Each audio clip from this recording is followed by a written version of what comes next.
말씀은 신약 성경 빌립보서 4장 4절입니다.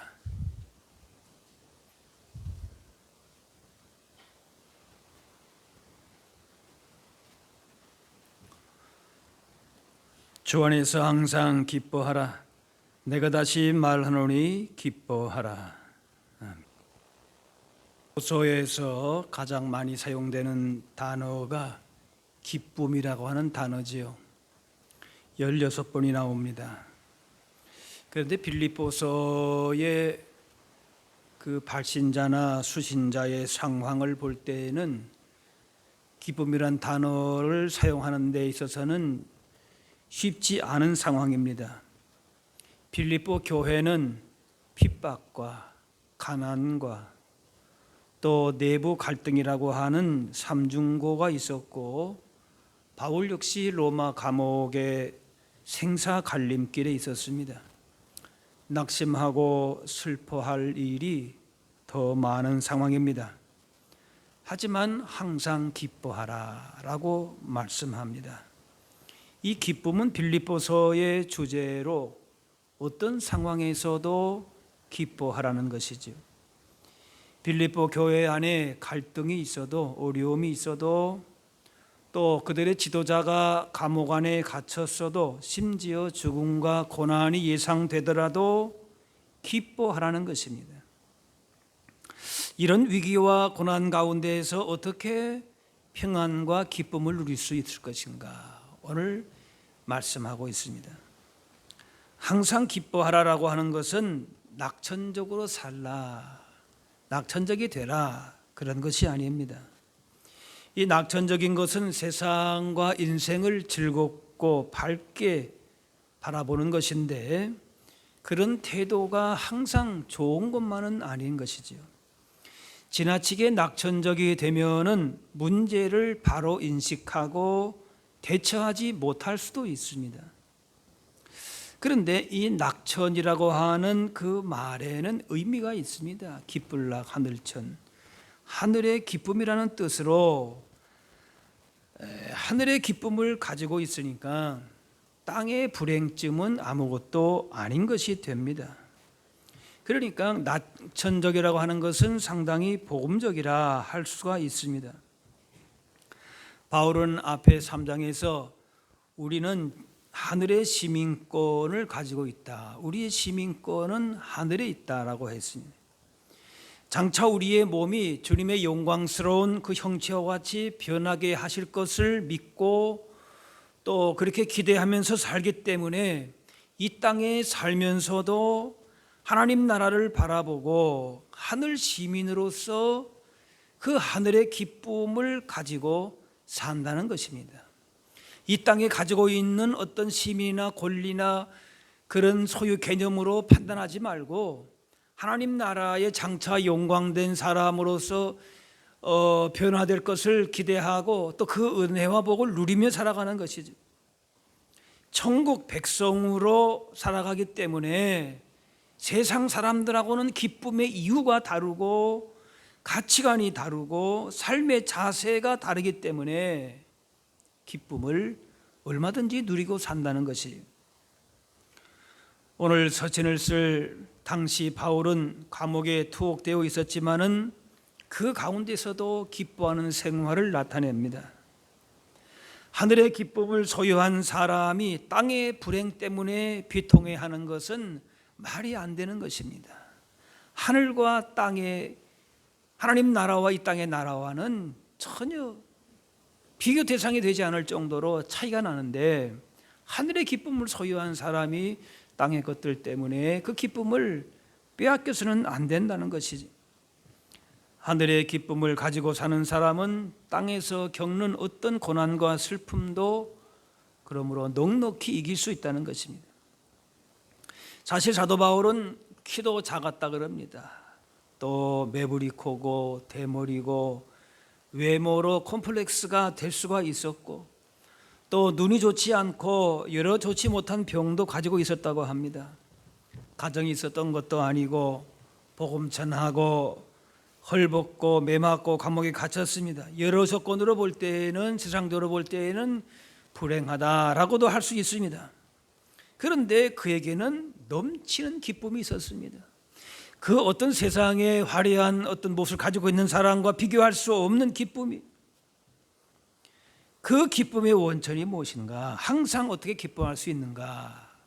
주 안에서라고 하는 것입니다. 신앙인의 모든 기쁨의 근원은 주님에게서 온다는 것입니다. 하나님께 기쁨의 근원을 둔 사람은 그래서 언제나 항상 기뻐할 수 있는 것입니다. 예수 믿고 하나님의 자녀와 백성 된 것이 얼마나 놀라운 것인지를 안다면 기뻐하게 되는 것입니다. 예수님으로 인해서 죄 용서받고 새 사람 된 기쁨과 감격을 누리게 되는 것입니다. 이 세상 환경 조건에 의해서 이 기쁨을 빼앗길 수가 없는 것이고, 어떤 고난 가운데서도 기뻐하며 감사하며 찬양할 수 있습니다. 시편 70편에 주를 찾는 모든 자들이 주로 말미암아 기뻐하고 즐거워하게 하시며, 주를 찾으면은 모든 자들, 사람이라는 것이 상황이나 환경 여건이 다 다르지 않습니까? 같은 사람은 없어요. 그런데 한 가지 뭔가 하면은 주님을 찾는 자들, 주님 안에, 오늘 본문에 주님 안에 있는 자들은 뭐냐면은 주로 말미암아 기뻐하고 즐거워할 수 있다는 것이, 환경과 조건에 개의치 않고 하나님을 믿고 인생의 주인으로 섬기는 그 자체로서 기쁜 것입니다. 하나님만이 우리의 기쁨이고 즐거움이시기 때문에, 물질적인 것 때문에, 없는 것 때문에 우리의 믿음과 삶이 흔들릴 수가 없다는 것입니다. 하나님께서 인생의 주인이심을 고백하고 맡길 때에 때를 따라서 모든 필요도 책임져 주십니다. 우리의 생각과 모든 것들을 뛰어넘어서 하나님은 그렇게 채워주시는 것이죠. 하나님으로 기뻐하는 자들의 소원을 친히 이루어 가십니다. 그러므로 주님 주시는 기쁨을 우리는 빼앗기지 말아야 하는 것입니다. 얼마든지 누릴 수 있는 것인데 그 기쁨을 우리는 세상 것에 빼앗길 수가 없다는 것이, 우리 삶에 푸른 초장이나 쉴만한 물가가 있기 때문에 기뻐하는 것은 아닙니다. 중요한 것은 다윗의 고백이 여호와가 나의 목자가 되시기 때문에 기뻐한다라는 것이, 하박국 3장에 나는 여호와로 말미암아 즐거워하고 나의 구원에 하나님으로 말미암아 기뻐한다는 것처럼 하나님의 구원 때문에, 구원의 하나님 때문에 우리가 기뻐하게 되는 것입니다. 잠언 15장 마음의 즐거움은 얼굴을 빛나게 하여도 마음의 근심은 심령을 상하게 하느니라. 기쁨이 있는 사람은 얼굴은 화장을 안 해도 빛이 나지만은, 근심이 있는 사람은 얼굴이 늘 어둡고 몸 전체에도 영향을 미치게 됩니다. 엄마가 아기에게 젖을 먹일 때에 마음에 기쁨이 있으면은 좋은 영양소가 나오지만은, 화가 나든지 슬픔에 있다든지 이러면은 그 독소가 섞여서 아기 몸에 해롭다고 합니다. 기쁨이 있으면은 몸만이 아니라 정신적으로도 안정되고 평안합니다. 기쁜 마음으로 공부하면 실력 향상이 되고, 일을 하게 되면 능률이 오르고 그렇게 힘들지 않습니다. 어떤 어려움이 생겨도 참고 극복할 수 있고 인내심이 생깁니다. 그러나 기쁨이 없으면은 작은 일에도 스트레스 때문에 취약하고 우울해지고 낙심하기 쉽고 무슨 일이든지 능률이 떨어집니다. 예방의학자 피터 한센 박사는 사랑과 건강의 관계를 연구하는데, 사랑은 그 어떤 고급 영양제보다 효력이 있다라고 했습니다. 사랑으로 가득한 사람의 외적인 표시가 바로 기쁨이고, 기쁨의 신체적인 표현이 바로 웃음이라고 합니다. 그래서 환자가 크게 웃을 때에 진통제 한 알의 효과와 같아서 2시간 동안의 고통도 잊게 한다. 그러니 웃으면 꾸준히 조깅할 때 얻을 수 있는 효과와 맞먹게 되는데, 그래서 웃음을 내적인 조깅이라, 라고 하는 거예요. 열심히 뛸 때 우리 몸이 활성화되는 것처럼 웃으면은 몸이 활성화가 된다는 것이죠. 자, 그런데 우리의 인생은 계속해서 고난과 시험이 찾아오고 근심, 슬픔 가운데에서 기쁨을 온전히 누리며 살기가 쉽지 않습니다. 기뻐해야 되고 웃으면 좋고 그런 걸 모르는 사람은 없을 것이 다 좋은 다 알아요. 그런데 계속해서 우리는 인생의 고난과 시험과 슬픔, 고통이 끊이질 않는 것이. 그래서 하이데거라고 하는 철학자는 인간은 던져진 생을 산다 그랬어요. 모든 인간은 자신의 의지와는 상관없이 어떤 특정한 상황 가운데에 던져져서 그 상황으로 인해서 고통받으며 산다는 거예요. 고난과 슬픔은 피할 수 없는 삶의 한 부분이다라는 것이. 야곱이 한평생 보내면서 말년에 이렇게 고백합니다. 내 나그네 길의 세월이 130년이다. 험악한 세월을 보내었나이다. 인생을 돌아보니까 참 험악했다. 고난의 인생이었다는 것이요. 모세도 그렇게 얘기합니다.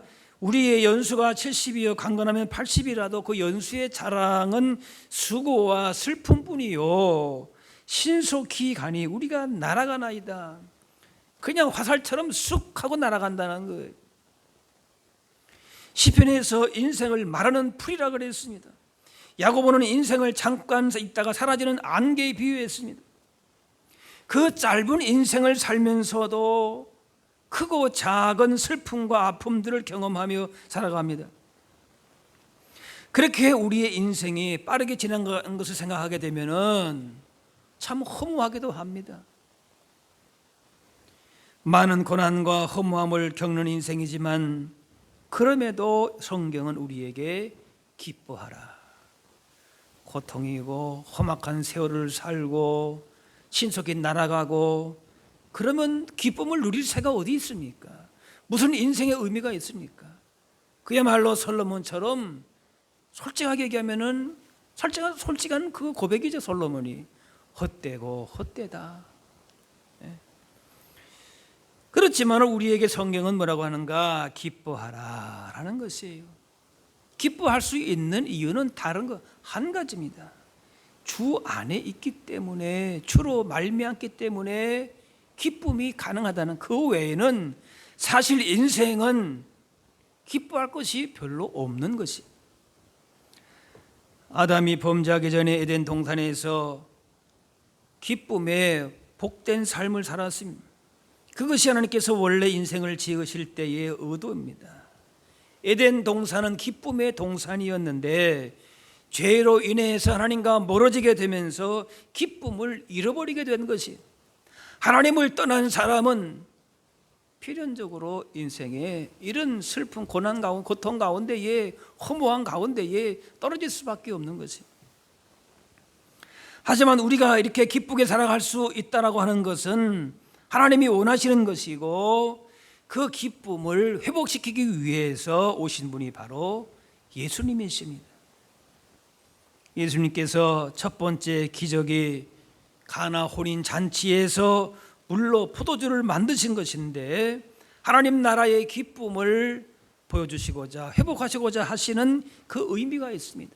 첫 번째 기적의 의미가 있다는 것이. 고난의 인생, 나그네의 인생길, 허무한 인생 가운데서도 참된 기쁨을 얻고 누릴 수 있는 것은 무엇이냐? 세상에 속한 것은 절대 그런 것이 없다는 것이 바로 예수님이십니다. 요한복음 15장 내 기쁨이 너희 안에 있어 너희 기쁨을 충만하게 하려 함이라. 예수님만이 참 기쁨을 주십니다.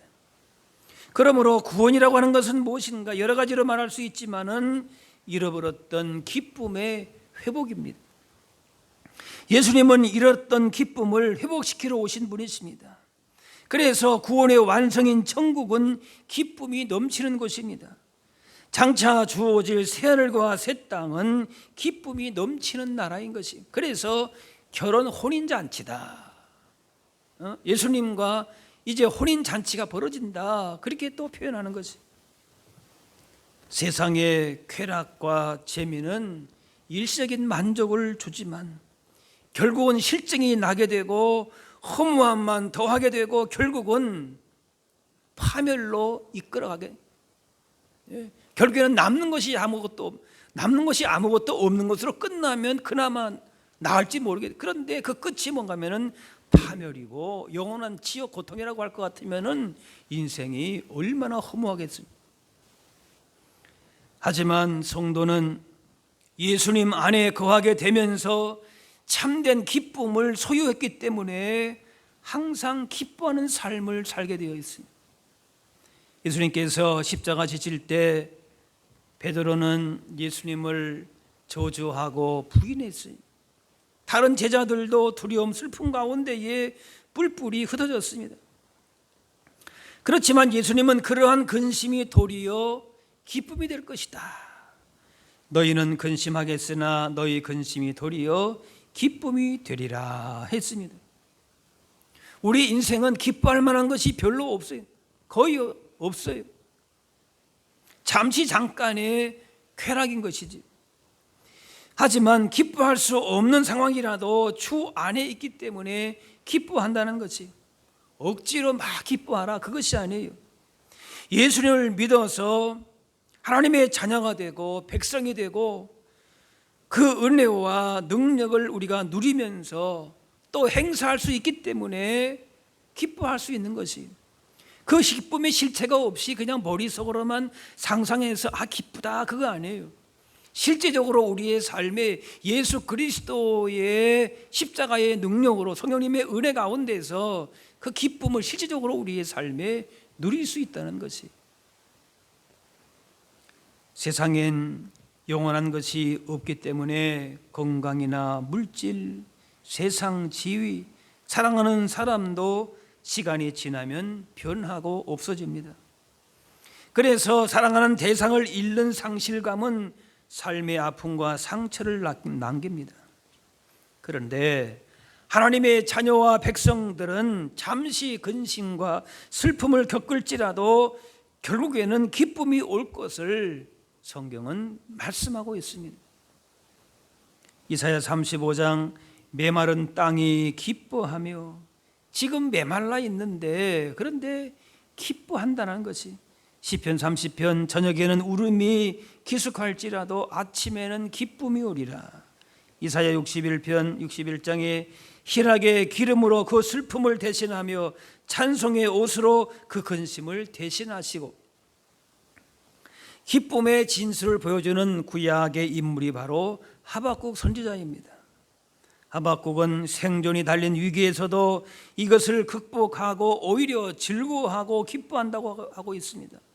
나는 여호와로 말미암아 즐거워한다, 기뻐한다라는 것이, 하박국이 처음부터 이 기쁨을 누린 것은 아니었어요.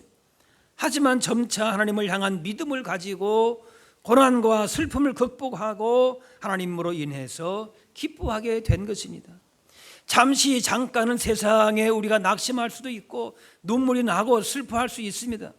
그러나 하나님 안에서 여호와로 말미암아 주님 안에서 얼마든지 극복이 되고 기쁨을 회복할 수 있다는 것이, 신약 인물로 기쁨의 진수를 보여주는 사람이 바로 바울과 바나바가 하나 있는데, 복음 전하다가 억울하게 매를 맞고 감옥에 있었어요.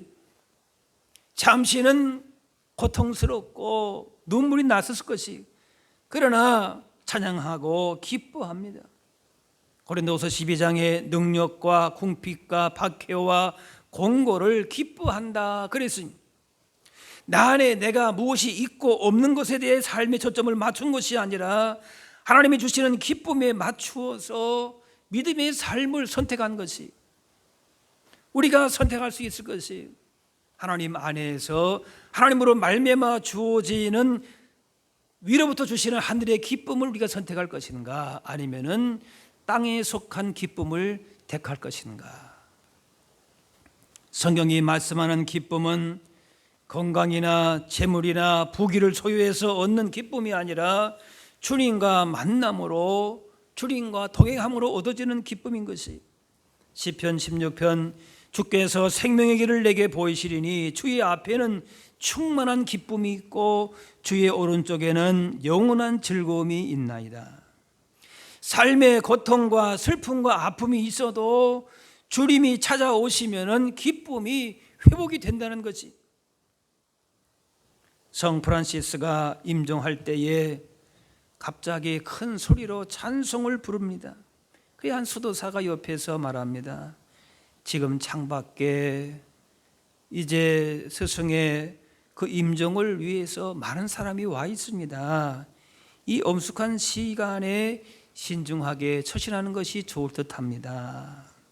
프란시스가 웃으면서 말합니다.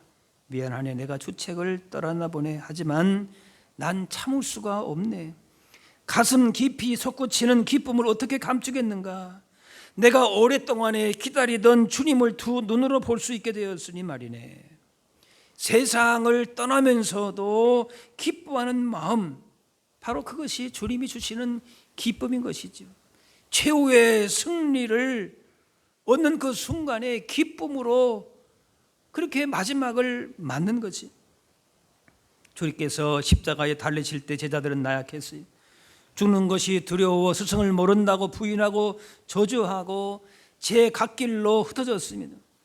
그런데 부활의 주님을 목격하고 성령 충만함을 받고 난 후에는 고난까지도 기쁨으로 받았습니다. 욕을 먹어도 매를 맞아도 기뻐한 것이에요. 예수 믿어도 어려운 일 당할 수가 있습니다. 어떤 일에 실패를 경험하고 실직을 당할 수도 있고 여러 가지 어려움 만날 수 있습니다. 하지만 우리의 신앙은 그 어떤 상황에서도 주 안에서 하나님으로 말미암아 주시는 기쁨이 있다는 것이, 설령 모든 걸 다 잃어버린다 할지라도 주 안에서 하나님으로 말미암아 즐거워하고 기뻐하는 믿음이 있다면은 여전히 그 삶은 실패한 삶이 아니라 복된 삶이고 감사한 삶이 되는 것이. 로마서 5장 환난 중에도 즐거워하니 우리는 환난은 인내를, 인내는 연단을, 연단은 소망을 이루는 줄 압니다. 예수님 만난 사람은 지난날의 슬픔과 고통이 기쁨과 평안함으로 바뀝니다. 풀리지 않을 것 같은 인생의 큰 문제 앞에서도 우리의 모든 것 되신 하나님을 의지하며 사는 것이 인생의 답이고 기쁨인 것을 우리의 실제의 생활 가운데서 분명하게 경험하며 살게 된다는 것이.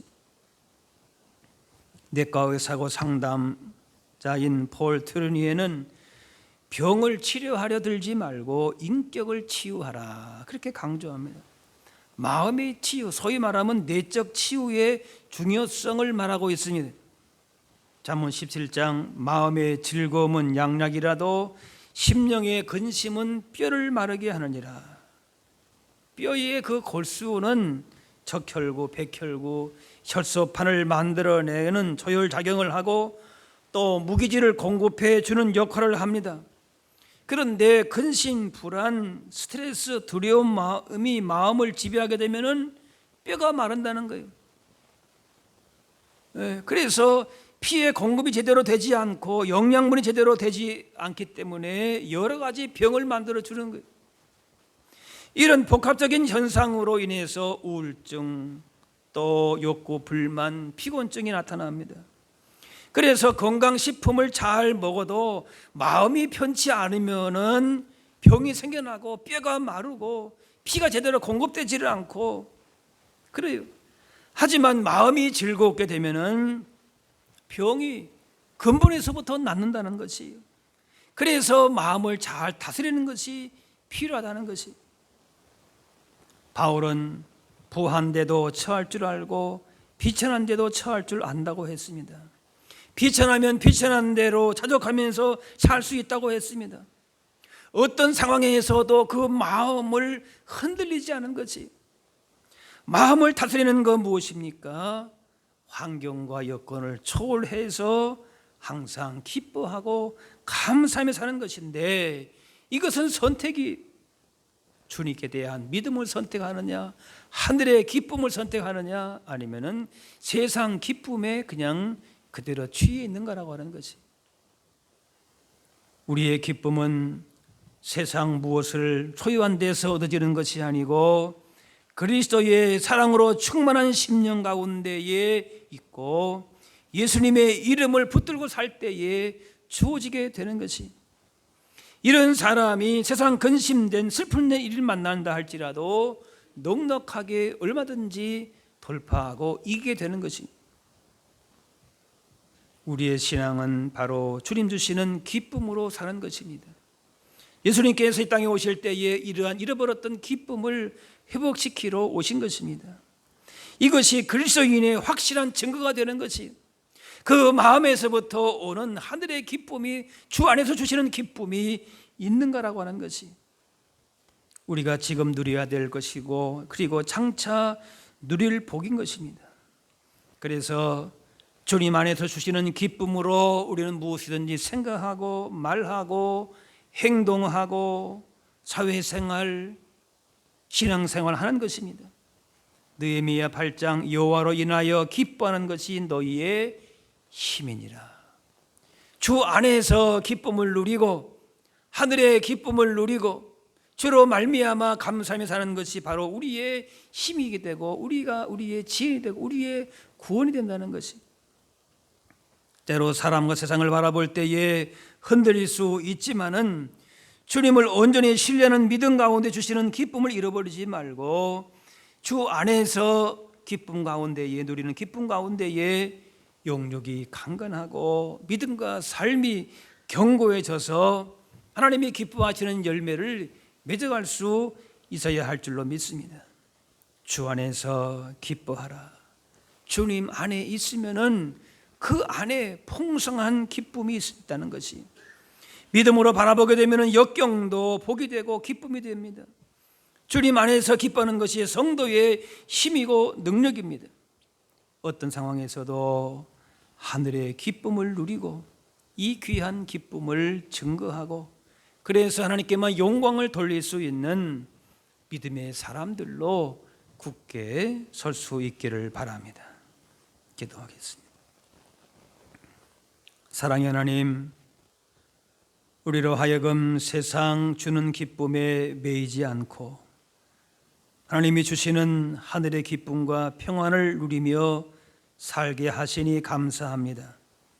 이 세상 주는 기쁨은 결국 허무하게 되고 인생에 참된 만족과 복을 주지 못하지만은 구원받은 하나님의 자녀로 존귀한 하나님의 나라의 백성으로 누리는 이 복과 은혜를 통하여 하늘의 기쁨 가운데 살아갈 수 있게 하여 주옵소서. 세상 그 어떤 환경과 조건 때문이 아니라 우리와 언제나 함께 하시는 주님의 사랑 가운데 주시는 이 기쁨을 날마다 누리며 감사하며 살게 하여 주옵소서. 감사드리며 예수님의 이름으로 기도합나이다.